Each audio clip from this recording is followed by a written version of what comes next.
Hola a todos, bienvenidos a este video. En este video lo que vamos a tratar, sí, como bien dice el título, es sobre punteros y referencias. ¿Ok? Punteros es un concepto que ya traemos de Informática 1 del lenguaje C. Vamos a hacer un breve repaso muy rápido sobre los conceptos que ya traemos y vamos a incorporar, ¿sí?, el concepto nuevo de referencias, ¿sí?, que ya vamos a ver qué es, del C++. Entonces, en primer lugar vamos a recordar el concepto básico de puntero, vamos a pensar un poco cómo queda diagramada la memoria. Si esto sienten que ya lo tienen seguro, pueden saltearse hasta la parte donde arrancamos con referencias, ¿sí? Entonces, la idea de esta parte es, básicamente, vamos a tener distintos retazos de código, ¿sí? Distintos pedazos de código acá en la parte de la izquierda. Y acá en la derecha lo que va a ir apareciendo a medida que vayamos avanzando es cómo se representaría esto que vemos en código en memoria. ¿Ok? Y de paso repasamos un poquito memoria y conceptos básicos de eso. Entonces, en primer lugar tenemos dos variables, ¿sí?, A y B, de tipo char. No le prestemos atención al tipo de variable, pero sí recordemos que es muy importante que los punteros tienen que apuntar a un tipo de variable dada, ¿no? No podemos tener un puntero a int y apuntar a un char, sería un error. Entonces, en este caso que tenemos nuestras tres variables sin inicializar, tenemos la variable A, la variable B y nuestro puntero P, que apunta a la nada, ¿sí? Esto no es un error, apunta a la nada, porque no lo inicializamos. ¿Ok? Por ahora está apuntando hacia ningún lado. Entonces, ¿qué pasa cuando agregamos estas dos líneas de código? Bueno, en primer lugar, hacemos que nuestro puntero P apunte a la dirección de memoria. Si recuerden, el operador ampersand antes de una variable es referir a su dirección en memoria. Entonces hacemos que nuestro puntero P apunte a la dirección de memoria de nuestra variable A. Y luego hacemos que el contenido de P, recuerden que el asterisco previo a una variable de tipo puntero hace referencia al contenido de lo apuntado por P, ¿no? Entonces decimos que lo que está dentro de lo que apunta P, por así decirlo, que pase a valer 45. Esta línea sería idéntico a escribir A igual 45 en nuestro caso, porque tenemos el puntero P apuntando a la dirección de memoria de A. ¿Sí? Entonces, ¿cómo representamos esto en memoria? Muy simple. Nuestro puntero P, que apunta a la dirección de memoria de A, de alguna forma, y luego cuando hacemos esta segunda línea, se genera que A pasa a valer 45, que es equivalente a decir que lo apuntado por P en este momento vale 45. ¿Sí? Hasta acá no hay nada demasiado nuevo, me parece. Luego, si declaramos un array de 4 lugares, también de tipo char, ya con sus valores inicializados, y hacemos que nuestro puntero P apunte a array, es equivalente a esta sintaxis es equivalente a decir que nuestro puntero P apunte al comienzo de la dirección del array, ¿no? Entonces, en memoria el array sí está contiguo. Por si no se dieron cuenta, entre nuestra variable A y B hay un bloque rojo de memoria, ¿no? Esto vendría a representar que no necesariamente A y B van a estar contiguos en memoria. ¿eh? Ahora, un array sí, va a estar uno de sus índices atrás del otro en memoria, ¿ok? Esto es lo que nos garantizan los arrays. Entonces tenemos nuestro array declarado, ya inicializado, sus cuatro posiciones, y tenemos nuestro puntero P, que ahora pasa a apuntar al comienzo del array. ¿Ok? Bien, entonces vamos para adelante. Podemos luego hacer que nuestro puntero P apunte a la cuarta dirección, ¿sí?, de nuestro array. Recuerden que los arrays comienzan desde cero su índice. Y todos me deberían poder responder por dónde entra este if, ¿no? O sea, si entra por el caso donde imprime que son iguales o que son distintos los valores. Estamos preguntando si el contenido de lo apuntado por P es igual a la variable A. Si recuerdan, A valía 45. El contenido de lo apuntado por P sería el contenido del cuarto lugar de nuestro array, que como ven acá es 45. O sea que tendría que salir por iguales, ¿no? Entonces, esto representado en memoria quedaría de la siguiente forma. Nuestro puntero P lo pasamos a apuntar al cuarto índice de nuestro array, ¿sí?, que vale 45. Y entonces el contenido de lo que apunta P es 45. La variable A vale 45, entonces este if se cumple. ¿Ok? Ahora pasemos, claramente tendría que salir por iguales, ¿no? Debería imprimir iguales. Ahora hay una última cosita que tenemos que recordar, que P, nuestro puntero, en el caso de C podíamos apuntarlo a null. Para asegurarnos era como decir, asegurarnos de que el puntero estaba apuntando a un lugar inválido. Bueno, en el caso de C++ aparece la palabra reservada nullPTR, ¿sí? Que significa null pointer, o se traduce a null pointer, que es la forma en C++ de indicar que un vector, que un puntero de cualquier tipo apunta a un a un lugar inválido en memoria. ¿Sería equivalente a decir que P es igual a null en lenguaje C? Bueno, evitando los tecnicismos del C, podemos decir que sí. Entonces, esto en memoria quedaría de la siguiente forma. Esto en memoria quedaría de la siguiente forma. Nuestro puntero P, que apunta a null pointer, ¿sí? Que no es un lugar de memoria válido, por eso está separado de nuestro bloque de memoria que veníamos trabajando. ¿Ok? Bien, entonces, ahora pasamos al concepto nuevo del video, que es referencias, ¿sí? ¿Qué es una referencia? Bueno, una referencia es como decir, es como hablar de la misma cosa, ¿no? Entonces, en el caso del C++, donde manejamos variables y demás, una referencia a una variable es como hablar de la misma variable, ¿ok? Es la misma variable. Vamos a ver un poco la sintaxis y en código cómo se representa esto y en memoria también, ¿sí? Vamos a hacer el mismo ejercicio que antes. Entonces, de este lado a la derecha vamos a tener un pedacito de código y a la izquierda, perdón, y a la derecha vamos a representar, ¿sí? Cómo quedaría en memoria. Entonces, la sintaxis de las referencias. Cuando declaramos una variable de un tipo y usamos el ampersand luego del tipo de variable, esto quiere decir que es una referencia a un char. Y el nombre de nuestra referencia, que en este caso es R, ¿ok? Es parecido a un puntero, en vez del asterisco usamos el ampersand y estamos hablando de referencias. Entonces, ¿qué efecto tendría esto en memoria? Bueno, quedaría una cosa por el estilo, ¿no? Tenemos nuestra variable A, nuestra variable B, parecido al ejemplo antes, y una referencia, ¿sí? Algo que es A. O sea, hablar de R, hacerle algo a R, es equivalente a hacerle lo mismo a nuestra variable A. Entonces vamos a poner un par más de líneas de código. ¿Qué pasa si hacemos que A valga 11? Bueno, sería equivalente a escribir que R valga 11. ¿Sí? La sintaxis sería esta de acá al lado. Y luego hacemos que nuestra variable B valga 45, entonces en memoria, ¿cómo queda? Bueno, nuestra variable A, que vale 11, nuestra referencia A, que como es A, también vale 11, y nuestra variable B, que vale 45. Ahora, hay una cosa, digamos, nueva, entre comillas, que se podría decir, que es esto, ¿no? ¿Qué pasa si yo hago que la referencia R sea igual a B? Bueno, como ya dije que R es A, es equivalente a hacer que A sea igual a B. ¿Ok? Porque son lo mismo. Es decir, no es como en un puntero. Si yo en un puntero hiciese, como en el caso anterior, P igual a otra cosa, estaría cambiando a dónde apunta. Acá en las referencias, ¿sí? Es hablar de la misma cosa. Entonces sería equivalente a hacer A igual a B.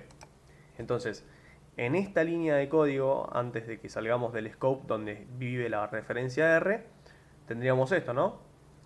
B valía 45, eso desde antes. Ahora pusimos que R sea igual a B. R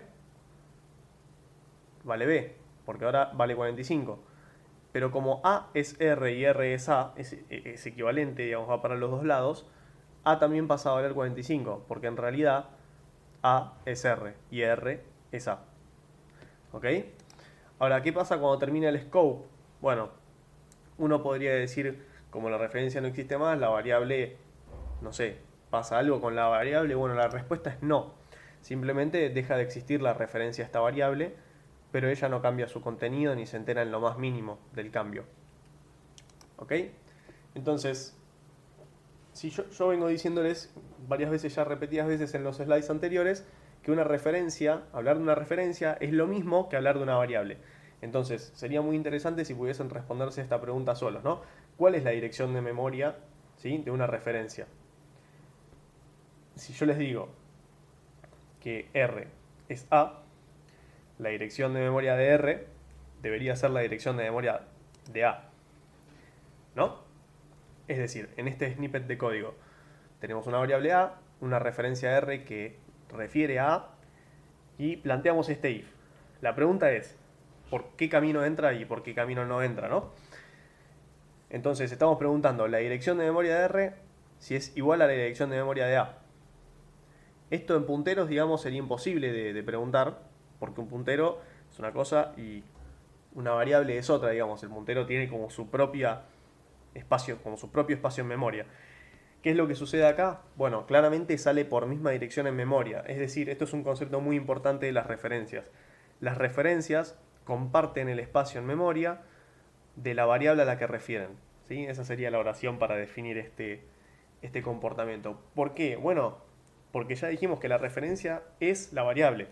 ¿Sí? Son exactamente lo mismo. Entonces vamos a ver un poco diferencias entre punteros y referencias, que esto se confunde mucho y es muy fácil de confundirse. En primer lugar, veamos este snippet de código. Tenemos una variable A y una referencia que no inicializamos en nada. Esto nos daría un error de compilación. ¿Por qué? Porque no existen las referencias no inicializadas. Esta es una diferencia muy importante entre punteros y referencias, ¿no? Nosotros podríamos definir un puntero sin inicializar, después teníamos que tener cuidado de qué hacíamos con ese puntero, es decir, no deberíamos desreferenciarlo antes de asignarle un valor válido de memoria, pero en el caso de las referencias no podemos, y este concepto, digamos, tiene sentido, porque yo les vengo diciendo que una referencia es una variable, o digamos, refiere a una variable y que son lo mismo.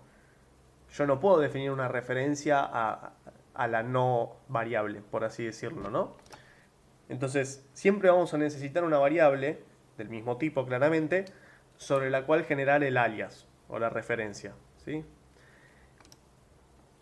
Bien, próxima diferencia. Acá tenemos otro snippet de código, ¿no? Tenemos dos variables, una referencia a A, y después hacemos R igual a B.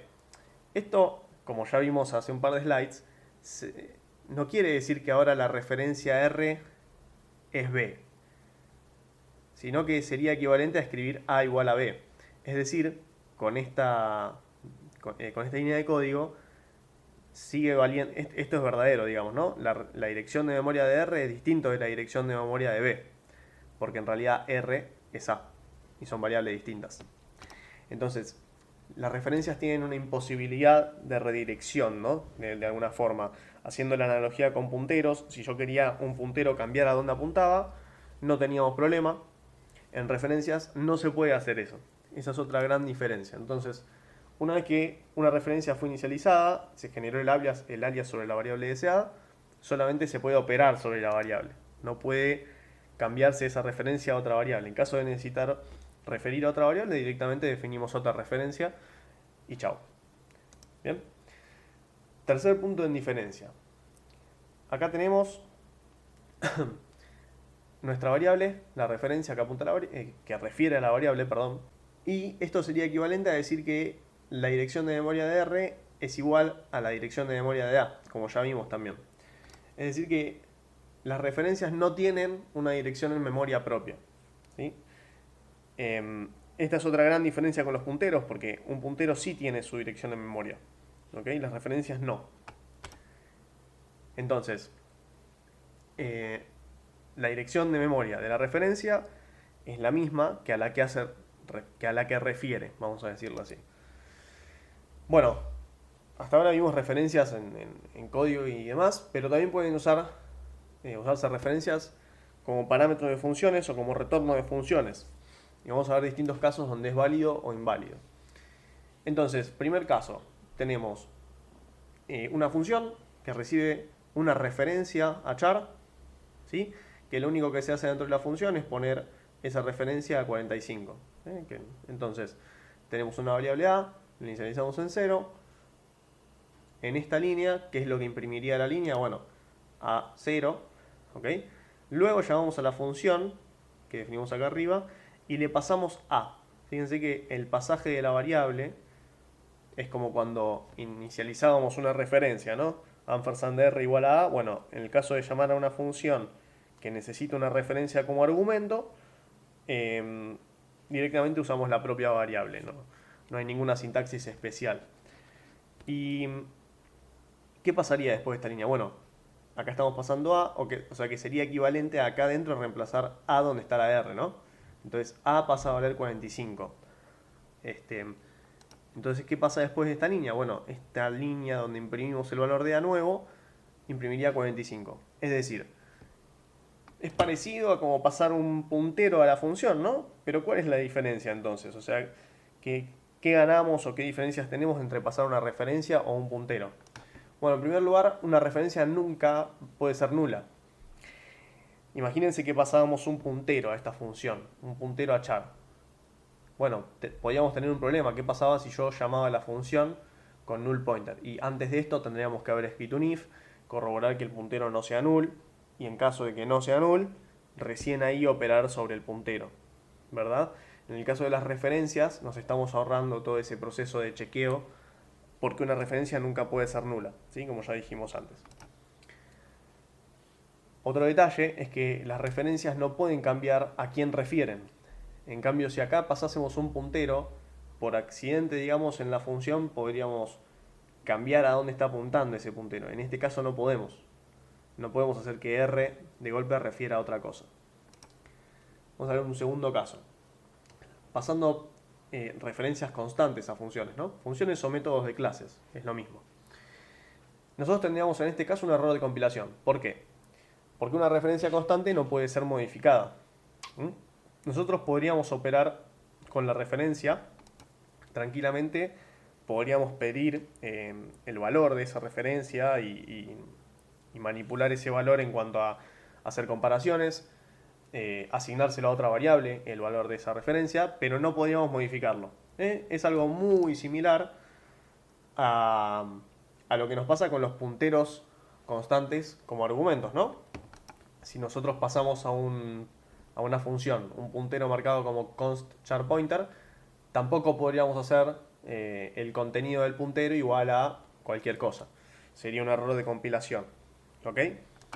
Bien, ahora devolviendo, perdón, referencias como valores, como retornos de una función o un método. Recuerden que esto aplica para funciones y métodos de clase, ¿sí? Siempre. Bueno, nosotros podríamos declarar una función que devuelve una referencia a char y crear una referencia, ¿sí?, en nuestro main y llamar a esa función. Pero ¿qué pasa? En esta función, así como está escrita, tendríamos un error de compilación. ¿Por qué? Bueno, imaginemos lo siguiente, ¿no? Entra la función, se declara la variable R, se le asigna 45 y se devuelve, acá se devolvería la referencia a esa variable. ¿Qué pasa cuando se sale del scope de la función? Esta variable R no existiría más. Y como ya dije varias veces en este video, no podemos tener referencias sin inicializar. Entonces nos quedaría una referencia a algo que no existe más. Eso el compilador lo ataja, se da cuenta y nos va a dar un error de compilación. Cuidado con esto, porque el compilador va a atajar probablemente todas. No se me ocurre algún caso ahora donde no pueda atajar estos errores, pero cuidado con esto de devolver referencias y que esas referencias sean a variables locales o cosas por el estilo. Ahora, en este caso, es que lo único que cambiamos es una palabra, agregamos static. Entonces, en este caso, ¿qué pasaría? Bueno, la primera vez que se entra a la función, se declara la variable R de tipo char, marcada como estática. Eso quiere decir que esta variable, la próxima vez que se entre a la función, ya va a estar definida y vamos a hacer referencia a la misma, ¿no? Es decir, esta variable sí existe en memoria, no es una variable local, no es una variable temporal, y por lo menos cuando se salga de la función, esta variable va a seguir existiendo, va a seguir en el mismo lugar. Por lo que ahora, que marcamos esta variable como estática, sí podemos devolver la referencia a esta variable. ¿Ok? Hay varios diseños de patrones de clases que utilizan esto. Y después, si les interesa, googleen sobre patrones singleton y van a ver que esto es bastante útil para ese tipo de clases. Bien, otra forma de devolver referencias es si nos pasan una referencia como argumento, nosotros podríamos devolver la misma referencia, ¿sí?, habiendo operado dentro, ¿no?, de la función. Entonces, ¿qué pasaría en este caso? Creamos una variable A, le asignamos el valor 5, creamos una referencia R y le asignamos el resultado de llamar a la función que definimos, pero pasándole A como argumento. Es decir, hasta acá A valía 5, se llama la función, que se le pasa a, acá podría haber utilizado otro nombre un poco más feliz que no sea el mismo, pero bueno, a se multiplica por 5 y se vuelve a guardar en a. Entonces en este punto esta referencia vale 25 y se devuelve la propia referencia. Entonces, luego de todo este trabalenguas que armé, ¿cuál sería el resultado de estos dos cout? Bueno, sería exactamente el mismo, ¿no? En los dos daría a 2 puntos 25, R2 puntos 25. ¿Por qué? Porque esta referencia a R, de alguna forma, quedó a la referencia, es como inicializar esta referencia a y hacer esta multiplicación en a por 5, ¿no? Bueno, esto fue todo sobre referencias. Cualquier duda que se les pueda ocurrir, que no puedan seguir adelante con un concepto que no quedó claro, cualquier cosa les dejo mi mail, ¿sí? Estoy abierto a que me manden cualquier consulta. Muchas gracias por todo.